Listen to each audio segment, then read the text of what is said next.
இந்நாளிலே நாம் ஆதியாகமம் 1 அதிகாரம் 1 வசனத்தை சிந்தித்துக் கொண்டிருக்கிறோம்.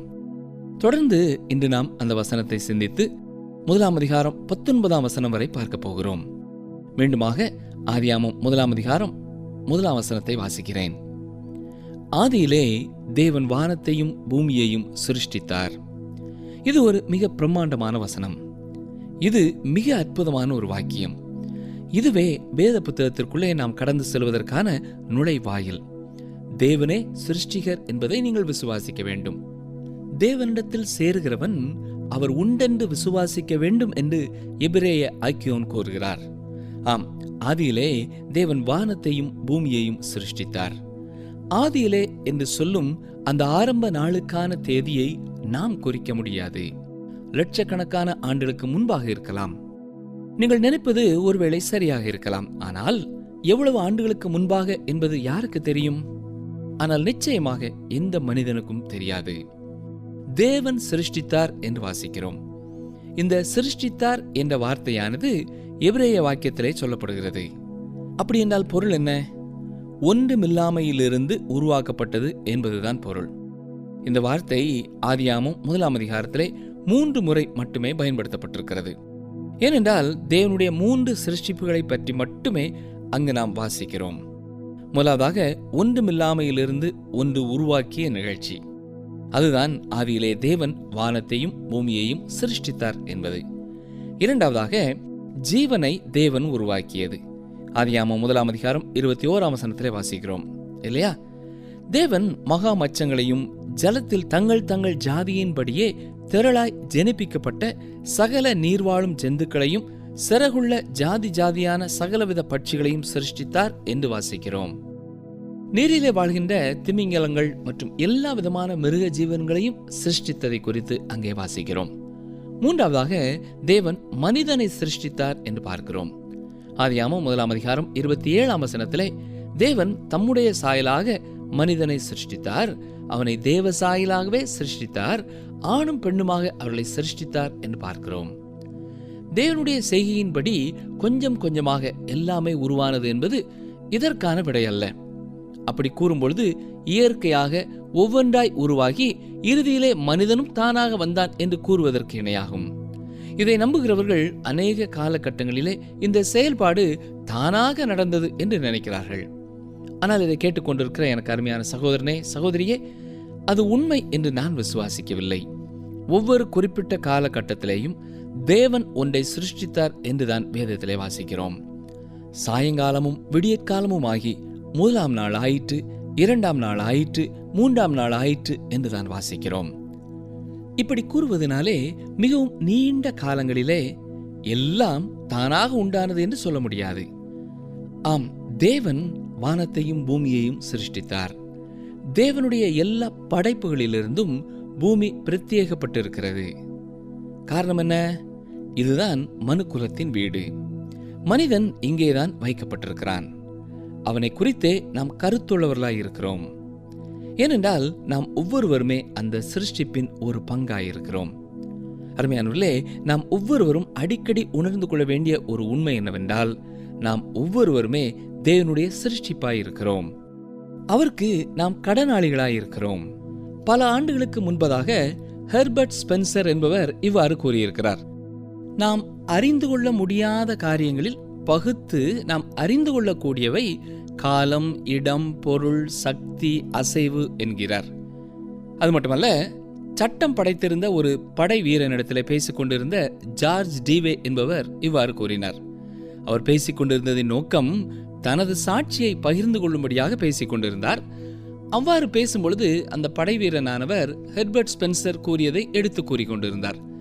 அப்பொழுது ஜார்ஜ் அவர்கள் ஹெர்பர்ட் ஸ்பென்சர் அவர்கள் சொல்வதும் வேத புத்தகம் சொல்வதும் ஒரே காரியம்தான் என்பதை நீங்கள் அறிந்திருக்கிறீர்களா என்று கேட்டார். அப்பொழுது அந்த படை வீரர் அப்படியா என்று சொல்லி கண்களை அகல திறந்து ஆச்சரியத்தோடு கேட்டார். அது மட்டுமல்ல, அது எப்படி என்று கேட்டார். அதற்கு ஜார்ஜ் கொடுத்த பதில் என்ன தெரியுமா? ஸ்பென்சர் நேரத்தை குறித்தும், இடத்தை குறித்தும், பொருளை குறித்தும், சக்தியை குறித்தும், அசைவை குறித்தும் பேசியிருக்கிறார். வேத புத்தகத்திலே இதை ஆதியாகமம் 1 அதிகாரம் முதல் 2 வசனங்களிலேயும் பார்க்கிறோம். ஆதியிலே என்று சொல்லும் பொழுது ஒரு காலகட்டத்தை குறிக்கிறது. வானத்தையும் பூமியையும் தேவன் சிருஷ்டித்தார் என்று சொல்லப்படுவது இடத்தையும் பொருளையும் சொல்லுகிறது. தேவ ஆவியானவர் என்று சொல்லும் பொழுது அது சக்தியை குறிக்கிறது. அடுத்ததாக ஜலத்தின் மேல் அசைவாடி கொண்டிருந்தார் என்று வாசிக்கிறோம். இது அசைவை குறிக்கிறது என்று சொன்னார். ஸ்பென்சர் என்பவர் 50 ஆண்டு காலம் எடுத்து இந்த உண்மையான விதியை விவரித்திருக்கிறார். ஆனால் இங்கே 50 நொடி பொழுதிற்குள்ளே நாம் ஆதியாமம் முதல் 2 வசனங்களிலேயே இந்த பெரிய உண்மையை வாசிக்கிறோம் என்று விளக்கி காட்டினார். எனவே அந்த படை வீரனானவன் வேறு எந்த விதத்திலேயும் வாக்குவாதம் செய்யாமல் ஆண்டவராய் இயேசு கிறிஸ்துவை தனது சொந்த இரட்சகராக விசுவாசித்தார். அருமையான சகோதரனே, சகோதரியே, இந்த பெரிய அருமையான அடிப்படை சத்தியங்களை தேவன் ஆதியாமம் முதல் 2 வசனங்களிலே வெளிப்படுத்திவிட்டார். அப்படி என்றால் நாம் அதையும் அறிந்து கொள்ள வேண்டியது எவ்வளவு முக்கியமானது இல்லையா? இப்பொழுது ஆதியாமம் 1ஆம் அதிகாரம் 2ஆம் வசனத்தை பாருங்கள். பூமியானது ஒழுங்கின்மையும் வெறுமையுமாயிருந்தது, ஆழத்தின் மேல் இருள் இருந்தது, தேவ ஆவியானவர் ஜலத்தின் மேல் அசைவாடி கொண்டிருந்தார். அருமையானவர்களே, 1வது வசனத்திற்கும் 2வது வசனத்திற்கும் இடையிலே பெரிய ஒரு அழிவு, குழப்பம் ஏதோ ஏற்பட்டிருக்கிறது.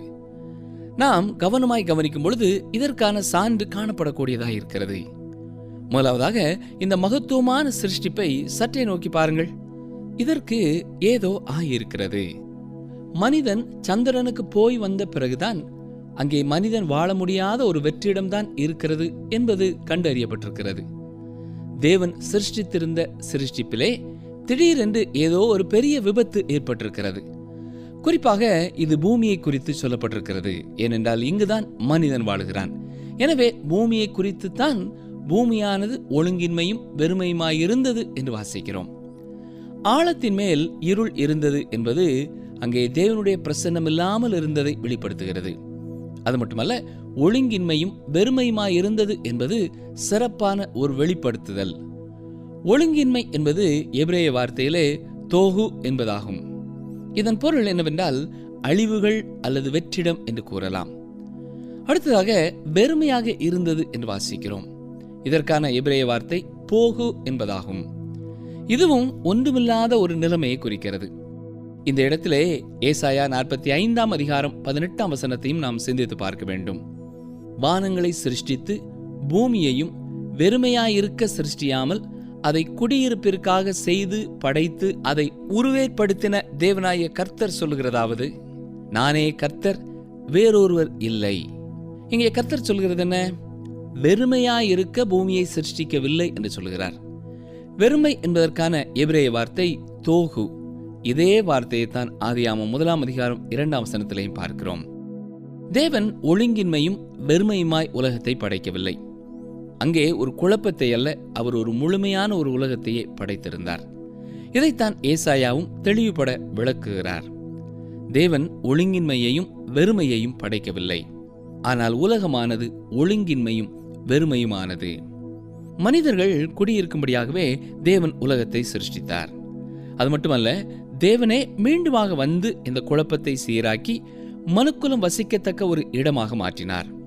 விஞ்ஞானத்தின் வளர்ச்சியடைந்த இந்த காலத்திலே வாழ்கிற நாம் அறிந்து கொள்ளுகின்ற ஒரு மேலான உண்மை என்னவென்றால், அண்ட சராசரங்களின் மத்தியிலேயும் பூமி மட்டுமே மனிதர்கள் வசிக்கத்தக்க ஒரு இடமாக இருக்கிறது என்பதுதான். ஆதியாமம் 1ஆம் அதிகாரம் 2ஆம் வசனத்திலே பூமியானது ஒழுங்கின்மையும் வெறுமையுமாய் இருந்தது என்று வாசிக்கிறோம். அதாவது சந்திரனைப் போல மனிதன் வசிக்க முடியாத ஒரு இடமாயிற்று. அந்த காலங்களில்தான் தேவ ஆவியானவர் ஜலத்தின் மேல் அசைவாடி கொண்டிருந்தார். அண்ட சராசரங்களுமே இப்படிப்பட்ட ஒரு குழப்பமான சூழ்நிலைக்கு வந்தது என்று சொல்லலாம். இந்த மாபெரும் அழிவு என்ன? இதை நாம் யூகிக்கத்தான் செய்யலாம். ஆதாமுக்கு முந்தைய ஏதோ ஒரு படைப்பு அங்கே இருந்திருக்கிறது. விடியற்காலையின் மகனான லூசிபர் பரலோகத்திலிருந்து விழுந்த நிகழ்ச்சி தொடர்பானதாய் நாம் சாத்தான், பிசாசு என்று சொல்கிறோமே, அவனோடு தொடர்புள்ள ஒன்றாய் இருக்கலாம். ஆனால் இந்த காரியங்களை குறித்ததான விளக்கத்தை தேவன் நமக்கு தரவில்லை. மிக குறைவான கருத்துக்களையே தேவன் நமக்கு ஆதியாமத்திலே வெளிப்படுத்தி இருக்கிறார். 2வது வசனத்தின் பின்பகுதியிலே நாம் பார்ப்பது என்ன? தேவ ஆவியானவர் ஜலத்தின் மேல் அசைவாடி கொண்டிருந்தார். அசைவாடி கொண்டிருப்பதென்றால் அடை காப்பது போல. எப்படி ஒரு கோழி தன் முட்டைகளை குஞ்சு பொரிப்பதற்காக அடை காக்குமோ, அவ்வாறு பரிசுத்த ஆவியானவர் திரும்ப திரும்ப செய்யும் ஒரு பணியைத்தான் இங்கேயும் செய்து கொண்டிருப்பதை நாம் பார்க்கிறோம். அதாவது மீண்டும் புது படைப்பு செய்தல். அவர் இந்த ஒழுங்கின்மையான சூழ்நிலைக்குள்ளே வந்து அவர் மீண்டும் புதுப்பித்து சிருஷ்டிக்கிறார். ஆம், அருமையான சகோதரனை சகோதரியே, இதுதான் பரிசுத்த ஆவியானவருடைய பணியாயிருக்கிறது. ஆண்டவராய் இயேசு கிறிஸ்து கூறியது ஞாபகம் இருக்கிறதா? யோவான் 3ஆம் அதிகாரம் 5ஆம் வசனத்திலே, ஒருவன் ஜலத்தினாலும் ஆவியினாலும் பிறவாவிட்டால் தேவனுடைய ராஜ்யத்தில் பிரவேசிக்க மாட்டான். தண்ணீர் என்பது தேவனுடைய வார்த்தை. தண்ணீர் என்று சொல்லும் பொழுது அதை ஞான ஸ்நானத்திற்கு நீங்கள் ஒப்பிடுவீர்கள் என்றாலும் சரிதான். ஆனால் தண்ணீர் என்றால் அது கர்த்தருடைய வார்த்தை. பரிசுத்த ஆவியானவரே அதன் ஆக்கியோன். அடுத்ததாக பூமி சிருஷ்டிக்கப்பட்டதை நாம் சிந்திப்போம். அண்ட சராசரங்களும் சிருஷ்டிக்கப்பட்டதை குறித்து முதல் வசனத்திலே நாம் பார்க்கிறோம். ஆனால் பூமியிலே ஏற்பட்ட ஒழுங்கின்மையையும் வெறுமையையும் குறித்து 2வது வசனத்திலே நாம் பார்த்தோம். தொடர்ந்து 3வது வசனம் முதல் 31ஆம் வசனம் வரை அவர் மீண்டுமாக உலகத்தை எவ்வாறு விபரமாக 6 நாட்களிலே சிருஷ்டித்தார் என்பதை குறித்து பார்க்க போகிறோம். ஆதியாகமம் 1ஆம் அதிகாரத்திலே மட்டுமல்ல, யாத்ராகமம் 20ஆம் அதிகாரம் 11ஆம் வசனத்திலேயும் கர்த்தர் 6 நாளைக்குள்ளே வானத்தையும் பூமியையும் சமுத்திரத்தையும் அவைகளில் உள்ள எல்லாவற்றையும் உண்டாக்கினார் என்று வாசிக்கிறோம். இந்த வசனத்திலே சிருஷ்டித்தார் என்று சொல்லப்படவில்லை, உருவாக்கினார் என்று சொல்லப்பட்டிருக்கிறது. அதாவது ஏற்கனவே சிருஷ்டிக்கப்பட்ட காரியங்களிலிருந்து 6 நாட்களிலே மறுபடைப்பு செய்கிறார் என்று சொல்லலாம். அதாவது ஏற்கனவே இருந்த பொருட்களை கொண்டும் அவர் மீண்டும் செயல்படுகிறார். இந்த பொருட்களை அவர்தான் ஒருவேளை பல லட்சம் ஆண்டுகளுக்கு முன்னதாக கூட படைத்திருக்கலாம். தேவன் நீர் இனங்களை உருவாக்கி இந்த உலகத்திலே வைத்தார். உலகத்திற்காக அவர் மனிதனையும் சிருஷ்டித்தார். இந்த படைப்பை குறித்தே நாம் கரிசனை உள்ளவர்களாயிருக்கிறோம். ஏனென்றால் நானும் நீங்களும் அப்படிப்பட்ட ஒரு படைப்பாயிருக்கிறோம். எனவேதான் இந்த ஆதியாகமம் இன்றும் நமக்கு ஒரு முக்கியமான பகுதியாயிருக்கிறது. சரி, ஆதியாகமம் 1ஆம் அதிகாரம் 3 முதல் 5 வசனங்களை பாருங்கள். தேவன் வெளிச்சம் உண்டாக கடவது என்றார். வெளிச்சம் உண்டாயிற்று. வெளிச்சம் நல்லது என்று தேவன் கண்டார். வெளிச்சத்தையும் இருளையும் தேவன் வெவ்வேறாக பிரித்தார். தேவன் வெளிச்சத்திற்கு பகல் என்று பெயரிட்டார், இருளுக்கு இரவு என்று பெயரிட்டார். சாயங்காலமும் விடியற்காலமும் ஆகி 1ஆம் நாள் ஆயிற்று. இது ஒரு 24 மணி நேர ஒரு நாள் என்று நான் விசுவாசிக்கிறேன். கவனிங்கள், தேவன் என்ன கூறுகிறார்? வெளிச்சம் உண்டாக கடவது என்றார். தேவன் பேசியதை குறித்து முதல் முறையாக இங்கேதான் நாம் பார்க்கிறோம். வேத புத்தகம் பதிவு செய்து வைத்திருக்கிற தேவனுடைய முதல் வார்த்தைகள் இவைகள்தான். அவர் சொன்னது போலவே வெளிச்சம் உண்டாயிற்று. தேவனுடைய வார்த்தை வல்லமை நிறைந்தது. இப்பொழுது ஆதியாகமம் 1ஆம் அதிகாரம் 6ஆம் வசனத்தை பாருங்கள். பின்பு தேவன் ஜலத்தின் மத்தியில் ஆகாய விரிவு உண்டாக கடவது என்றும் அது ஜலத்தினின்று ஜலத்தை பிரிக்க கடவது என்றும் சொன்னார். ஆகாய விரிவு என்று சொல்லும் பொழுது காற்றாலான இடைவெளி தூரம் என்று சொல்லலாம். அதாவது ஜலத்திலிருந்து ஜலம் பிரிய கடவது என்று கூறினார். அதன் பொருள் என்ன? தண்ணீர் நமக்கு மேலும் இருந்திருக்கிறது, நமக்கு கீழும் இருந்திருக்கிறது. எனவே மேலும் கீழும் இருந்த தண்ணீர் அகன்று போகும்படியாக தேவன் கட்டளை கொடுத்தார். அது அப்படியே ஆயிற்று. இப்பொழுது 7வது வசனத்தை வாசிக்கிறேன். தேவன் ஆகாய விரிவை உண்டு பண்ணி ஆகாய விரிவுக்கு கீழே இருக்கிற ஜலத்திற்கும் ஆகாய விரிவிற்கு மேலே இருக்கிற ஜலத்திற்கும் பிரிவு உண்டாக்கினார். அது அப்படியே ஆயிற்று. எப்பொழுதுமே மழை பெய்து கொண்டிருக்கிற ஒரு இடத்திலே இருக்கிறவர்கள் எப்பொழுதாவது மழை பெய்யும் இடத்திற்கு செல்லும் பொழுது இந்த எப்பொழுதும் தண்ணீருக்குள் இருக்கிற நிலைமைக்கும் தண்ணீர் இல்லாமல் வெறுமையான பகுதியிலே வாழக்கூடிய நிலைமைக்கும் உள்ள வித்தியாசத்தை புரிந்து கொள்ள முடியும். சரி, 1ஆம் அதிகாரம் 8ஆம் வசனம் என்ன சொல்கிறது? தேவன் ஆகாய விரிவுக்கு வானம் என்று பெயரிட்டார். சாயங்காலமும் விடியற்காலமும் ஆகி 2ஆம் நாள் ஆயிற்று. ஆகாய விரிவை தேவன் வானம் என்று கூறிவிட்டார். வானம் என்று சொல்லும் பொழுது அநேகர் சிந்திக்கிறது போல அது பரலோகம் அல்ல. வேத புத்தகத்திலே 3 வானங்களை குறித்து நாம் வாசிக்கிறோம். ஆண்டவராய் இயேசு கிறிஸ்து வானத்தின் பறவைகளை குறித்து பேசினார். அந்த வானத்தை குறித்து தான் இந்த வசனத்திலே நாம் வாசிக்கிறோம். அடுத்ததாக நட்சத்திரங்கள் எல்லாம் பார்க்கிறோமே, அந்த நட்சத்திரங்கள் எல்லாம் இருக்கும் வானம், அதாவது 2வது வானம். 3வதாக தேவன் வாசம் செய்யும் வானம் தான் 3வது வானம். இப்பொழுது புரிகிறதா? பறவைகள் எல்லாம் பறக்கக்கூடிய பகுதி முதல் வானம், நட்சத்திரங்களும் கோள்களும் மிதந்து கொண்டிருக்கிற வானம் 2வது வானம், முதல் வானத்திலே மேக மண்டலங்கள் எல்லாம் நாம் பார்க்கிறோம். இரண்டாவது வானத்திலே மேக மண்டலங்கள் இல்லை. இறுதியாக மூன்றாவது வானத்திலே தான் தேவாதி தேவன் வாசம் பண்ணுகிறார். இப்பொழுது ஆதியாகமம் 1 அதிகாரம் 9, 10 வசனங்களை பாருங்கள். பின்பு தேவன் வானத்தின் கீழே இருக்கிற ஜலம் ஓரிடத்தில் சேரவும் வெட்டாந்தரை காணப்படவும் கடவது என்றார். அது அப்படியே ஆயிற்று.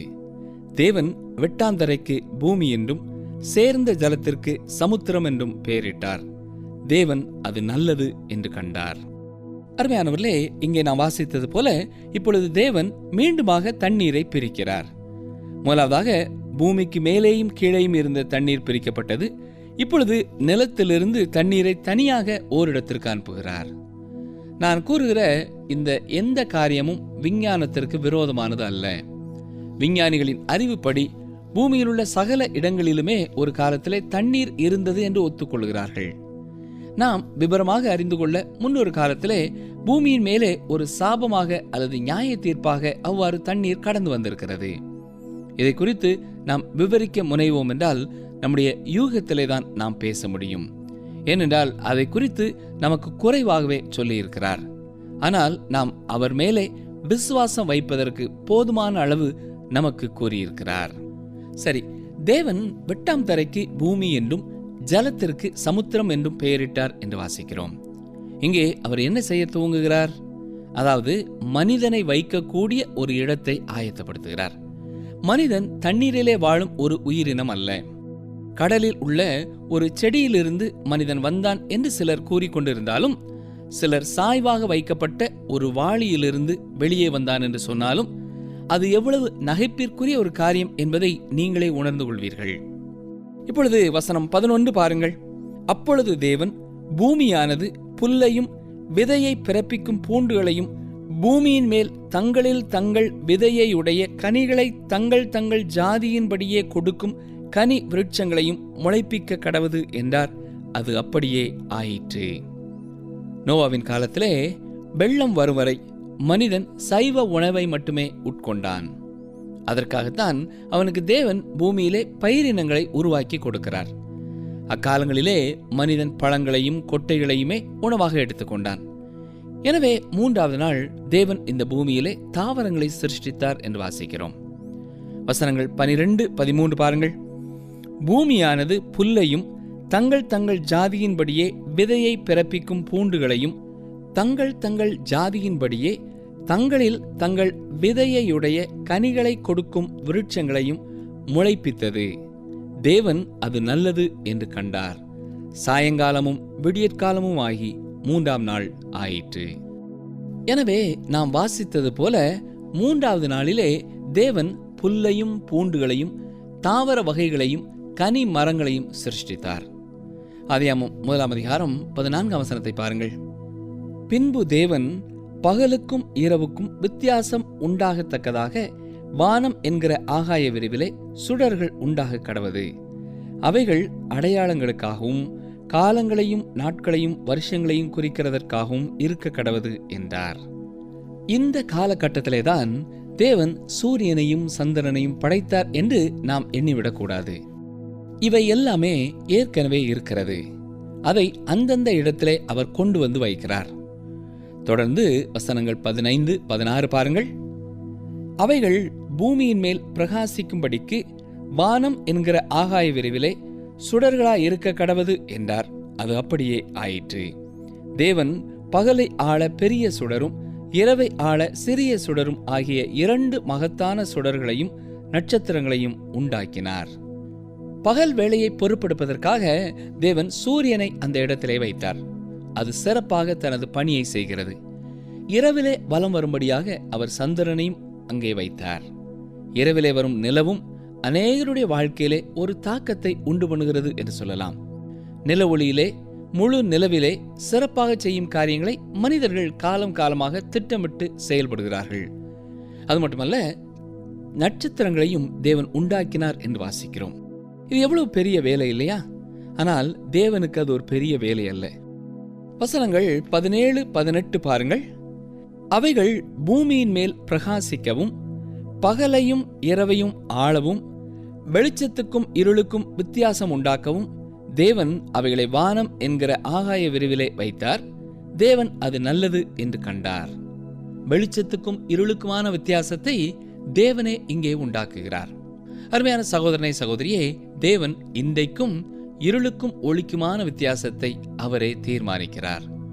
இன்றும் மனிதர்களுக்குள்ளே பலர் சரியான காரியத்திற்கும் தவறான காரியத்திற்கும் வித்தியாசம் என்ன என்று கேட்கிறவர்களாய் இருக்கிறார்கள். தேவனே இவை இரண்டிற்கும் இடையேயான கோட்டை போட்டார். மற்றபடி நமக்கு எப்படி தெரியும் எது சரி எது தவறு என்று? சரியானவை எவை என்று தேவனே சொல்கிறார். தேவன் சில சட்ட திட்டங்களை நமக்கு கொடுத்திருக்கிறார். வெளிச்சத்திலிருந்து இருளை அவர் பிரித்தார். அதாவது தவறுக்கும் சரிக்கும் உள்ள வித்தியாசத்தை போல இன்றைக்கும் அந்த வித்தியாசத்தை தேவனே சொல்லுகிறார்.